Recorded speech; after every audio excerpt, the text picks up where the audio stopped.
Gun store employee charged in shooting death of alleged shoplifter in Southwest Houston. So the problem is, to get back to this, here's the dilemma.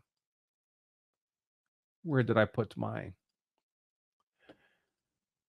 Everything for the shooter now is hinging on this question of effective consent and whether or not a jury would agree that effective consent had not been granted. Now, maybe they would, maybe they wouldn't. You don't know. You don't know what kind of jury you're going to get. You don't know if you're going to be in the media for a year and a half being portrayed as a racist murderer of a father of three, shot him in the back as he was running away.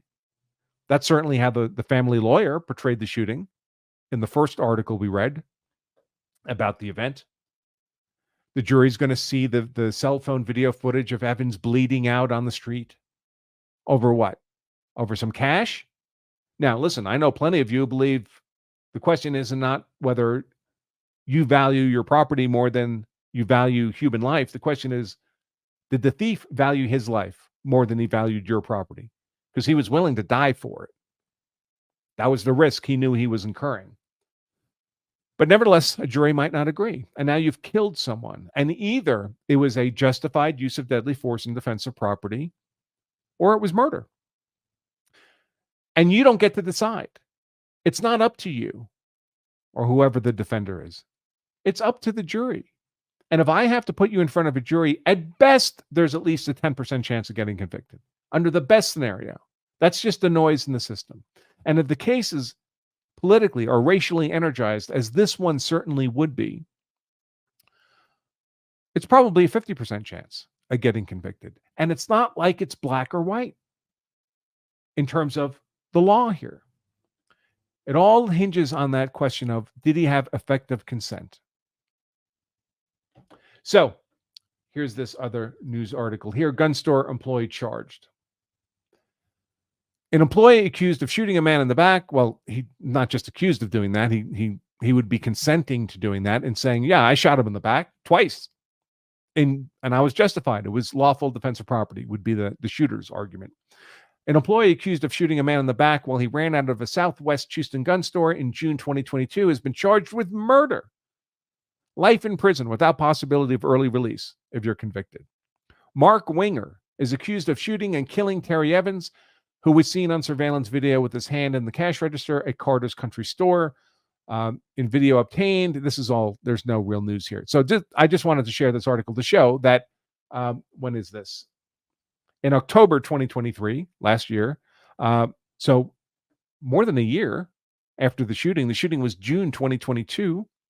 In October 2023, he was charged with murder. That's when this case came to my attention. It was last October that I did my first show on this shooting event. And I covered much of the legal dynamics there. And then we have last week's article. So keep in mind, where are we now? We have this Mark Winger, the employee of the gun store. Has been charged with murder, and he has a legal defense argument to make. But is it a lock? Is he certain he's not going to get convicted of murder and sentenced to life in prison without possibility of early release? He might win and he might lose. And if he loses, he's away forever. It's not a great place to be.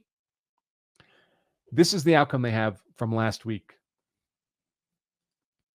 Gun store employee gets 8 years probation for fatally shooting suspected shoplifter in Southwest Houston. Actually, what he got was way better than 8 years probation. 8 years probation would mean you're convicted of murder or manslaughter, and he ends up pleading, in a sense, to manslaughter. 8 years is when you plead guilty, you take the conviction. Now you're a convicted felon, guilty of manslaughter, and they give you 8 years probation instead of putting you right into prison, which would be not a terrible outcome for this defendant. If I was his attorney, I'd have to have a hard conversation with him about whether or not to take this deal when the risk is life in prison without possibility of early release. But in fact, the deal he got is much better than 8 years probation. A gun store employee who shot and killed a thief as he was running away will spend no time in prison. Well, 8 years probation would do that for him, but again, it's better. Mark Winger, 59, pleaded guilty to a lesser charge of manslaughter. Again, he'd been charged with murder in exchange for 8 years of deferred adjudication and the chance to avoid prison. What's the difference between probation and deferred adjudication? With probation, you're forever guilty of that crime that you pled to. You're a felon. Can't have guns, hard to get a job, can't vote. With deferred adjudication, you have a guilty verdict hanging over your head, but you're not really guilty. As long as you meet the conditions of the deferred adjudication, and that's what he has for 8 years, 8 years of conditions, mostly meaning don't commit another crime, the criminal charge goes away and you're not guilty of anything. You're not a convicted felon. It's as if the event didn't happen. And for normal law-abiding people, it's not that hard to do. Now, criminals get jammed up on this all the time. Most common thing in the world is for a typical criminal defendant to get a deferred adjudication and screw it up and get caught committing another crime. And then, of course, the original charge, the plea you took, goes into full effect and you just get sentenced. But for a normal law-abiding person, we generally don't get exposed to felony charges very often, hopefully never. So what Mark Winger has to do is not get in legal trouble for 8 years, and then all this goes away, legally speaking, as if it never happened. This is an unbelievable deal for him. I don't know who his defense lawyer is. And of course, one win does not make a legal career, but man, this is a hell of an outcome. I would definitely note, if you're in the Houston area and you want to, people ask me for lawyer recommendations all the time, even though they don't need a lawyer in the moment. They just want a name in their Rolodex in case they need one. If you can find out who this defense lawyer is, I'd give this guy a hard look because this is an unbelievable outcome.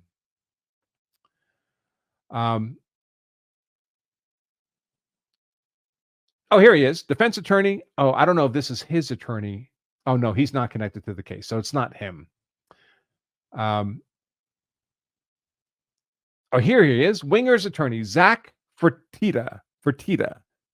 I would note that name, folks. If you're in the Houston area, write that down, save it in a safe place. I don't know if his entire legal career is reflected in this outcome, but this is an amazing outcome. Yeah, I probably wouldn't keep my job working in the gun store, which is, obviously kind of can be a magnet for bad actors, but if I were Mr. Winger. But this is amazing. All right, so that's what I wanted to share with you. Kind of put the bow on this Houston gun store shooting that I'd covered before for the law of self-defense community.